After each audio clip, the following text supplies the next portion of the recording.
Trump veut envoyer l'armée à la frontière avec le Mexique. Jusqu'à ce que nous ayons un mur et une sécurité adéquate, nous allons protéger notre frontière avec notre armée, c'est un grand pas. Nous ne l'avons jamais fait auparavant, en tout cas pas beaucoup, a-t-il ainsi expliqué, en marge d'une rencontre avec les 3 dirigeants des pays baltes à la Maison-Blanche. L'ambassadeur du Mexique aux États-Unis a immédiatement fait savoir qu'il avait demandé des explications aux autorités américaines.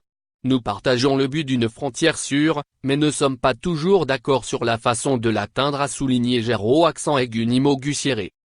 Le gouvernement mexicain décidera de sa réponse en fonction de cette clarification et défendra toujours notre souveraineté et notre intérêt national, a fait savoir, un peu plus tard, le ministre des Affaires étrangères mexicain, Luis Videgaray, sur Twitter. La Garde nationale, un corps de réserve de l'armée américaine, est intervenue à la frontière en 2010, sur ordre de Barack Obama, ainsi qu'en 2006-2008 sous George W. Bush. L'armée ne peut généralement pas intervenir sur le territoire américain dans un but pur de maintien de l'ordre, mais elle peut jouer un rôle d'assistance, notamment pour contrôler la frontière.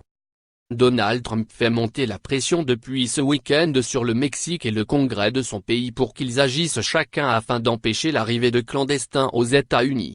Ce regain d'intérêt a été déclenché par les images d'une caravane de migrants d'Amérique centrale, principalement du Honduras, déterminés à rejoindre les États-Unis et se trouvant pour l'instant dans le sud du Mexique. Ils ne sont qu'un millier environ, mais ont déjà provoqué plusieurs tweets et diatribes du milliardaire. Trump estime qu'il revient au Mexique de les arrêter.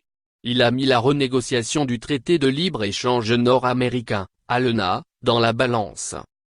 La caravane de migrants, qui se déplace en autocar, est organisée par une ONG. Celle-ci a déjà mené des opérations similaires les années précédentes.